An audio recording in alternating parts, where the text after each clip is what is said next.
Nafula woke up early as she always did. The morning sun was soft over the town of Masinga, painting the roofs golden and the streets warm. She swept the yard, fed the chickens, and began cooking porridge for her husband Okello. For years this was their quiet routine, a simple life built on love and respect. But lately something had changed. Okello no longer joined her for breakfast. He often said he was busy at the workshop and left before dawn. When Nafula asked if something was wrong, he only smiled weakly and said, "Work is hard these days." She wanted to believe him, but a small voice inside her heart told her that something was not right. As days passed, she noticed more changes. Okello no longer told her stories about his day. He avoided her eyes when she spoke. Sometimes, he came home smelling of strange perfume, a scent that did not belong to her house. Nafula stayed silent, but her heart began to ache. In the evenings she would sit outside, watching the sun fade behind the hills. The laughter of other couples echoed through the village, women calling their husbands for dinner, children chasing chickens through the dust. But her yard stayed quiet. She would stir the fire and whisper to herself, "Maybe it is just work. Maybe I am overthinking." Then one morning, while she was at the well fetching water, she overheard two women talking softly behind her. "Did you hear about Okello the carpenter?" one said. "They say he has been seen with that young woman, Zuri, from the next village." The other woman gasped. "Zuri? The one who sells fruits at the market?" "Yes," the first one whispered. "She follows him around like a shadow. People say they meet near the old tree by the road." Nafula froze. The water pot almost slipped from her hands. She did not turn around, she just walked home quietly, her heart pounding. That night she said nothing to Okello. She served his meal, smiled faintly, and let him eat in silence. But deep inside, a storm had begun to grow. Days later she decided to go to the market herself. The sun was bright, and the smell of mangoes, roasted maize, and spices filled the air. Nafula moved slowly between the stalls, greeting familiar faces. Then near the fruit stand she saw her, Zuri. Zuri was young, beautiful, and proud. Her dress was bright yellow, her laughter loud. But what caught Nafula's eye was the necklace around her neck, a small wooden pendant carved in the shape of a heart. It was the same necklace Nafula had given Okello years ago when they first married. Her chest tightened. She stood still, watching Zuri touch the pendant and smile as if it held some special meaning. Nafula's eyes filled with tears, but she blinked them away. She refused to make a scene. She turned and walked away, her heart heavy but her mind calm. As she reached home, she sat by the door and looked at the sky. The clouds were gathering and thunder rolled in the distance. Her neighbor Mama Kasai came by and asked, "Nafula, are you well? You look troubled." Nafula smiled faintly. "I am fine," she said softly. Sometimes silence is the best medicine. That night, when Okello returned, she greeted him as always. "You are late again," she said gently. "Yes," he replied, avoiding her eyes. There was much work at the workshop. She only nodded and served him food. But this time she did not sit with him. She watched from the doorway as he ate quickly and went to bed without a word. Nafula stayed up, staring at the fire. The flames danced, and she thought of the necklace, of the whispers, and of the woman at the market. Her heart ached, but she knew tears would not help her. She needed strength, not sadness. She remembered her mother's words, "A wise woman does not shout to be heard. She lets her silence speak." In the following days she continued her chores as usual. She smiled at the neighbors, helped the children fetch water, and never once mentioned Zuri's name. The villagers noticed her calmness and whispered among themselves. Some said she was too soft, others said she was too wise. One evening, when Okello came home, Nafula looked at him quietly and said, "Do you still love me?" He paused, startled. "Why do you ask that?" "Because," she said softly, "a woman can tell when her husband's heart has gone somewhere else." He could not answer. He just lowered his eyes. Nafula said nothing more. She turned away and went to bed, leaving him alone with his guilt. That night, while the crickets sang outside and the wind rustled the leaves, Nafula lay awake thinking. She could not stop the pain in her chest, but she also felt something new, clarity. She knew what she must do. She would not fight Zuri with anger. She would not shout or curse. Instead, she would show her, and Okello, the strength of a woman's dignity. She would teach them a lesson that would stay in their hearts forever, not with words of hate, but with the power of calm wisdom. When morning came, Nafula rose before dawn. She washed her face, tied her scarf, and looked in the mirror. Her eyes were tired but steady. She whispered to her reflection, "He may forget the love I gave, but he will never forget the woman I am. Outside, the sun rose over Masinga again, and Nafula stepped into the day, ready to begin a new kind of fight, one fought not with anger but with grace. Nafula sat by the fire that night, the light from the flames dancing across her calm face. Her hands were steady as she stirred the pot of soup, but her heart was far from calm. Inside she felt a storm. The image of Zuri wearing her necklace would not leave her mind. It came back again and again like the sound of waves crashing against rocks. But Nafula was not the kind of woman who shouted when she was hurt. She had learned long ago that anger only feeds more anger. Her late mother once told her, "When you pour oil on fire, the fire grows. But when you pour water, it cools down." That night, Nafula decided to be the water. Okello came home late again. His shirt smelled faintly of perfume and his eyes looked tired. He sat down without saying a word. Nafula quietly served him food, the same way she always did. She placed his bowl before him, sat down at a distance and began to shell beans for the next day. Okello cleared his throat. "The food is good," he said softly, not looking up. "Thank you," Nafula replied, her voice calm. That was all. No questions. No anger. No tears. Her silence made him uneasy. He finished eating quickly and left the room. Nafula watched him go, her eyes filled with quiet strength. She knew that silence, when used wisely, could speak louder than any words. In the days that followed, Nafula carried her pain like a secret stone in her heart, heavy but hidden. She went about her chores as usual, helping at the well, teaching the children songs and smiling at the neighbors. But deep inside her mind was working. At night, when the village slept, she sat by the small oil lamp, thinking. She thought about Okello, the man she had once loved deeply, the man who had promised her faithfulness under the mango tree years ago. She also thought about Zuri, young, proud and perhaps foolish, not realizing the harm she caused. Nafula did not want to destroy them. She wanted to open their eyes. She wanted them to feel the weight of their actions, not through anger or curses, but through understanding. One morning she visited the old woman at the end of the village, Mama Ndage, known for her wisdom. Nafula greeted her with respect and said, "Mother, how does one teach those who have wronged you without becoming like them?" Mama Ndage looked at her for a long moment and said, "Child, the hardest lesson is not for the wrongdoer, but for the one who has been wronged. You must rise above your pain, not fall beneath it. If you wish to teach, do so with truth, not with hatred." Nafula nodded slowly. The old woman's words sank deep into her heart. She walked home feeling lighter. She knew what she must do. The next day, Nafula visited Zuri's fruit stall in the market.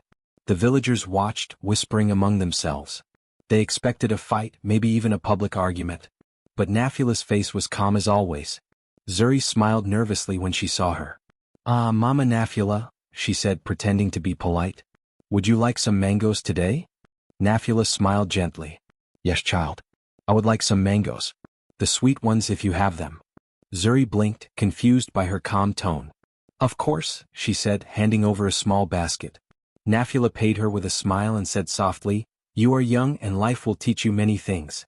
But remember, beauty and charm fade while truth and kindness last forever." Zuri froze, her hands trembling slightly. She looked at Nafula's kind eyes and felt a sting in her chest. She tried to speak, but no words came.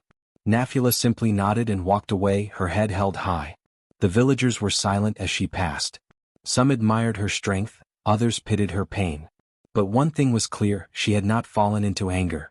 She had risen above it. That night, Okello came home early for the first time in weeks. He found Nafula sitting on the porch, weaving a mat. The golden glow of the sunset fell across her face. He sat beside her quietly. "You went to the market today?" he said, not meeting her eyes. "Yes," she replied simply. He hesitated, then asked, "You saw her?" Nafula nodded. "I did." He swallowed hard. "And what did you say?" Nafula looked at him calmly. "I told her that truth never hides for long." Okello lowered his head. Shame filled his heart. He expected her to shout, to curse him, to throw him out. But instead she sat there quiet and composed. Her calmness was heavier than anger. It made him feel small. For a long time they sat in silence. The sound of crickets filled the air. Then Nafula said softly, "You have hurt me, Okello. But I will not hate you. Hate is a heavy thing to carry. I will let the truth do its work." He wanted to speak, to apologize, but the words stuck in his throat. He could only nod. Later that night, when Nafula lay in bed, she stared at the roof, her eyes open. She still felt pain, deep and raw, but beneath it was something stronger, peace. She knew she had chosen the right path. She would not destroy herself with anger. She would rise above it and let her actions speak. In the days that followed, Okello grew quieter. He no longer went out late. The villagers noticed. They whispered again, but this time with respect for Nafula. They said, "She is a wise woman. Her silence has more power than 100 angry words." Zuri too began to change. She no longer smiled with the same pride at the market. The memory of Nafula's calm eyes haunted her. She started to realize that what she had done was not love, but foolishness. Nafula continued her life as before, strong, gentle, and steady. But inside she was preparing for something greater. The time would soon come when both Okello and Zuri would truly understand what she had taught, not through shouting, not through revenge, but through the power of quiet wisdom and a heart that refused to break. The sun was high in the sky that day, burning over the roofs of the market stalls. People moved slowly, waving fans made from palm leaves, trying to fight the heat. Zuri sat at her small fruit stand, wiping sweat from her forehead. She arranged the ripe mangoes and pawpaws neatly, humming to herself. Her life had been quieter lately. Okello had not visited her as often. Deep inside she wondered why, but she told herself that men always returned sooner or later. Then, as if the sun itself had paused, she saw Nafula walking toward her. The older woman carried a small basket, her steps calm, her face glowing with quiet confidence. Zuri froze. For a moment she thought about running away or pretending not to see her, but it was too late. Nafula was already smiling. "Good afternoon, Zuri," Nafula said kindly, her voice gentle as the wind. Zuri blinked, unsure how to respond. A good afternoon, Mama Nafula," she stammered. Nafula looked at the fruits on the table and nodded approvingly. "You keep them so fresh," she said. "You must work hard." Zuri didn't know what to say. She had expected sharp words or angry looks, not kindness. She forced a small smile. "Yes, it's not easy, but I try." Nafula placed a few coins on the table and picked up a mango. Then, as if it were the most natural thing in the world, she said, "Zuri, my husband's business is growing. He has been working hard lately, and we plan to thank our friends with a small feast. You must come." The words hung in the air like a soft drumbeat. Zuri's eyes widened. "Me?" she asked in surprise. "Yes," Nafula replied calmly. "You are part of the community. Everyone will come, even those from the next village. It would be rude to leave you out." Zuri looked around, unsure if anyone else had heard. Her heart raced. She could not believe what she was hearing. Nafula, the wife of the man she had been secretly seeing, was inviting her to a feast, a celebration held at their home. Pride began to whisper in her ear. "She is a fool," the voice said. "She wants to show you off, to prove she has no fear. You'll go there and stand tall, show her who Okello truly loves." Zuri smiled sweetly, trying to hide the storm inside her. "Thank you, Mama Nafula. That's very kind of you. I will come." Nafula nodded and gave her another calm smile. "Good. Bring your laughter and your joy. There will be music, food, and dancing." Then she turned and walked away, leaving the scent of calm and confidence behind her. Zuri watched her go, confused. Something about the woman's peacefulness made her uneasy. There was no trace of anger or pain in her steps, only quiet strength. It was the kind of strength Zuri had never known. That evening, Zuri told her friend Amina about the invitation. Amina gasped. "You can't go. What if it's a trick?" Zuri laughed. "A trick? She's too simple for that. You'll see. I'll go there dressed like a queen. Everyone will notice me." And so she prepared. For the next few days she saved her best fruits to sell and bought herself a new dress, bright red with golden patterns that caught the sunlight. She braided her hair neatly and wore the same necklace that Okello had once given her. In her heart, she told herself she would walk into that feast with pride, not shame. When the day came, the whole village buzzed with excitement. Nafula's home was decorated with palm leaves and colorful cloth. The smell of roasted meat and fresh stew filled the air. Drums echoed softly in the distance. People laughed and greeted one another as they arrived. Nafula moved among the guests gracefully, greeting everyone with warmth. She looked like a queen in her simple blue dress, her smile shining brighter than the decorations. She carried no sign of jealousy or anger. When Zuri arrived, heads turned. She walked proudly, her red dress gleaming in the sun, her chin held high. Some villagers whispered to each other. They all knew the story, though no one spoke of it openly. Nafula saw her and smiled gently. "Ah, Zuri, you came.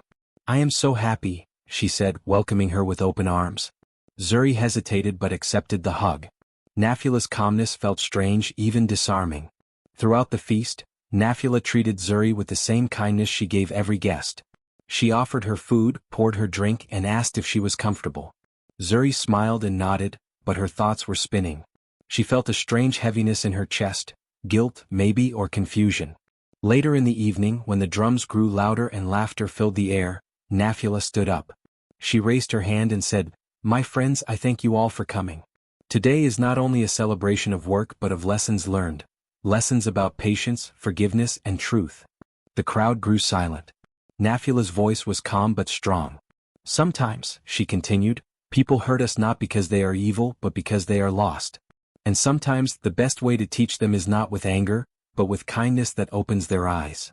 Her eyes moved slowly across the crowd and met Zuri's. For a moment, Zuri could not breathe. Nafula's gaze was soft but powerful, like sunlight breaking through clouds. The villagers clapped and cheered. Some nodded, understanding her meaning even without names. Okello, standing nearby, lowered his head in shame. Zuri suddenly felt exposed, as though every eye in the village could see her heart. She tried to smile but tears welled up instead. She looked at Nafula, who was still smiling kindly, and something inside her broke, not from anger but from realization. Later that night, when most guests had gone, Zuri found Nafula near the fire, cleaning the dishes. She hesitated before speaking. "Mama Nafula, why did you invite me?" she asked quietly. Nafula looked up, her hands still busy. "Because I wanted you to see, child.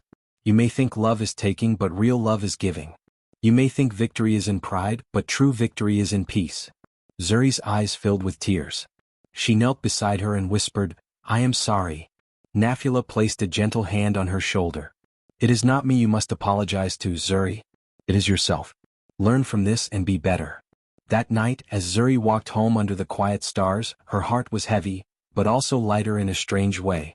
She had come expecting to prove something, but she left with a lesson she would never forget. The drums had already begun to beat softly that morning, echoing across the fields of Masinga. The feast that Nafula had planned was the talk of the whole village. Women carried baskets of fruits, roasted yams, and cassava to her compound, while men set up benches and chairs made from wood. Children ran about laughing, chasing each other through the crowd. By midday the air was filled with the smell of roasted goat meat and spiced stew. The sound of laughter mixed with the rhythm of drums and the scent of smoke and flowers. Everyone had come, elders, young men, women from neighboring villages, and even those who once whispered behind Nafula's back. Among the guests sat Okello, dressed neatly, his eyes avoiding his wife's. Near him sat Zuri, shining in her red and gold dress. Her smile was bright, but her heart was uneasy. The memory of Nafula's invitation and calm words at the market still echoed in her mind. She didn't understand the woman's peace. It made her uncomfortable, guilty even. Nafula moved among the guests gracefully, greeting everyone with a kind smile. Her movements were calm, her words soft. She laughed when others laughed, served food to the children, and poured drinks for the elders. Yet behind her gentle smile was a woman with a plan, not to embarrass, not to destroy, but to open eyes that had been blind for too long. When everyone had eaten and the laughter began to fade, Nafula stood up slowly. The crowd quieted. Even the drums softened to a slow beat. She stood in the middle of the yard, her blue dress swaying gently in the wind, her eyes steady and full of light. "My friends," she began, "I thank you all for coming today. It brings joy to see laughter fill this home once again. My husband has worked hard and I am proud of the life we have built together." Okello shifted in his seat, his hands tightening on his knees. He could feel the eyes of the crowd, but Nafula's voice stayed calm and warm. She continued, "But today I wish to thank not only my husband but also someone else, someone who has taught me a lesson about love, pride, and respect." The yard went silent. A bird chirped in the distance and even the wind seemed to hold its breath. Zuri's smile faded. Her heart began to pound. Nafula turned her head gently toward her. "Zuri," she said softly, "come here, my dear." Zuri froze. Her hands trembled slightly as all eyes turned to her. For a moment she wanted to run, but Nafula's tone carried no anger, only grace. Slowly she stood up and walked toward her, her footsteps quiet on the dusty ground. When Zuri stopped in front of her, Nafula reached into her basket and pulled out a small mirror with a wooden frame. She held it up for everyone to see. "This," she said, "is a gift. It is not made of gold, yet it holds great truth. The crowd murmured softly. Zuri's eyes darted between Nafula and the mirror, unsure what was happening. Nafula handed it to her and said, "When you look into this, child, ask yourself if this is the woman you want to become. Not in beauty, not in youth, but in heart." Zuri's hands shook as she took the mirror. For a moment she could not breathe. The reflection staring back at her wasn't just her face, it was everything she had done, every choice she had made. Nafula's voice grew softer. "You are beautiful, Zuri. But beauty fades when it carries no respect. Love without respect is like a house built on sand, it looks strong until the first storm comes." The words fell over the crowd like a quiet wave. Some villagers nodded slowly, others looked away embarrassed. Okello's head hung low. His chest tightened with shame. He wanted to speak, to defend himself, but he couldn't find the courage. Zuri's eyes filled with tears. Her lips trembled. She opened her mouth to speak, but no words came. The mirror in her hand reflected her tear-streaked face. For the first time she saw herself clearly, not as the pretty young woman who had won a man's attention, but as someone who had broken another woman's trust. Nafula stepped closer and placed a gentle hand on her shoulder. "Do not be ashamed, my daughter," she said softly. "We all make mistakes. But when truth shows us our reflection, we must not look away. We must change." A hush fell over the yard. No one moved. No one spoke. Then slowly Nafula turned to the crowd. "My people," she said, "we talk about love every day, but we forget that love without respect is empty. I will not curse anyone today. I will not speak harshly. I only ask that we learn, all of us, that peace grows where truth is allowed to breathe." The elders nodded. One woman whispered, "She speaks wisdom." Nafula smiled faintly and stepped back. Zuri stood still, tears rolling down her cheeks, her hands clutching the mirror tightly. The villagers looked at her, but Nafula's calm presence stopped any judgment. No one laughed, no one whispered. The lesson was too powerful. Zuri finally bowed her head. "Mama Nafula," she whispered, her voice breaking. "I am sorry." Nafula nodded kindly. "Then let that be enough," she said. "The past cannot be washed away, but the heart can be cleaned if it truly wants to change." Zuri turned and walked away from the crowd, her steps slow and heavy. The mirror caught the sunlight as she held it close to her chest. Every step she took felt like a prayer, a silent promise to be different. Okello remained seated, unable to move. The villagers avoided his eyes. His wife had not shouted at him, yet her calmness had struck him harder than any blow could. He realized how deeply he had hurt her, not with noise but with his silence and betrayal. As the drums began to play again, Nafula smiled softly at the children who ran to her. They danced around her, laughing once more. The air grew lighter. The pain she had carried for weeks began to lift like dust in the wind. That night, as the stars filled the sky, Nafula sat outside her hut. The fire crackled beside her. Okello approached quietly, holding 2 cups of tea. He placed one beside her and sat down without a word. "I was wrong," he said finally, his voice low. "You did not just teach her a lesson. You taught me one too." Nafula looked at him, her expression calm. "Then learn from it," she said gently. "A man who forgets respect forgets himself." They sat in silence for a long time, the flames dancing between them. The village behind them had gone quiet, but in that quiet was peace, a peace born not from revenge but from truth. And somewhere in the distance, Zuri walked home under the moonlight, still holding the mirror close to her heart, knowing she would never forget the reflection she saw that day. The sun rose softly over Masinga, casting a golden glow on the clay rooftops. The village had been quiet since the feast. People still spoke about that day, about the calm voice of Nafula and the mirror that had reflected more than a face. It had reflected truth. A few days passed before anyone saw Zuri again. The young woman had stopped coming to the market. Her laughter, once loud and careless, was gone. She spent her days alone, thinking about everything Nafula had said. At night, she looked into the small mirror Nafula had given her. Each time she whispered to herself, "This is not who I want to be." One morning when the dew still covered the grass, Zuri walked slowly toward Nafula's house. She carried nothing with her, only the mirror pressed tightly in her hand. Her heart was heavy but her spirit was ready. Nafula was outside, sweeping the yard and humming a soft tune. When she saw Zuri approach, she did not frown or turn away. She stopped and waited. Zuri hesitated, then took a deep breath and stepped closer. "I came to say I am sorry," Zuri said quietly. "I was foolish. I let pride blind me. I hurt you without thinking." Nafula looked at her, her eyes gentle. You came because your heart has changed, she said softly. That is what matters. Zuri's eyes filled with tears. You could have shouted at me. You could have cursed me. But you didn't. You taught me something I will never forget. Nafula smiled faintly. We all make mistakes, my child. But what defines us is what we do after. You have chosen the path of learning, not shame. That is wisdom. Zuri knelt before her and placed the mirror on the ground. I don't need this anymore, she said. I have already seen what I needed to see. Nafula touched her shoulder gently. Keep it, she said. Let it remind you that truth is not an enemy. It is a friend, a hard one but a true one. Zuri nodded slowly, tears still on her cheeks. When she rose, she looked lighter, freer. She thanked Nafula and walked away, her steps calm, her heart at peace for the first time in a long while. Later that day, Okello returned home early from his workshop. His hands were dusty from work, his eyes tired but humble. For days he had watched his wife move about the house with quiet grace, saying nothing about the past. Her silence was heavier than anger, but it was also full of strength. He stood at the doorway for a moment before speaking. Nafula, he said softly, may I speak with you? She looked up from the basket she was weaving and nodded.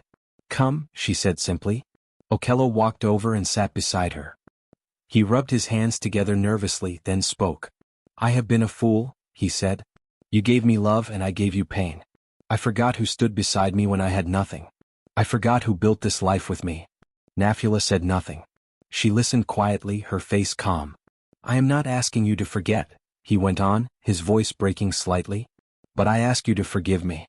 Let me prove that I can be the man you once trusted. Nafula placed her basket aside. Forgiveness, she said gently, is not a gift we give for others, it is something we give for ourselves. I forgave you the day I chose peace over anger. But trust, she added, is not built in a day. You must earn it again with truth and patience. Okello nodded slowly. Then I will spend the rest of my days earning it, he said firmly. From that day he changed. The man who once walked home with pride in his step now came home early, bringing small gifts, a piece of wood carved into a heart, a bunch of flowers from the roadside, or sometimes just his quiet presence. He began talking again, laughing softly with Nafula, asking about her day, listening to her stories. The neighbors noticed. They whispered, but this time with admiration. Nafula's home has found peace again, they said. And not through fighting but through wisdom. Even Zuri began to visit the market again, though not with the same pride as before. She worked hard, selling fruits and helping others. When she passed Nafula, she would greet her respectfully. Sometimes Nafula would smile and buy something from her stall. They spoke little, but their eyes carried understanding, a quiet friendship born from a painful truth. Weeks turned into months. Masinga changed in small but meaningful ways. Women began to speak differently about strength. They said it was not only in loud words or angry hearts, it was also in patience, calmness, and grace. Men began to see that respect was not weakness, it was honor. Okello's carpentry business grew stronger.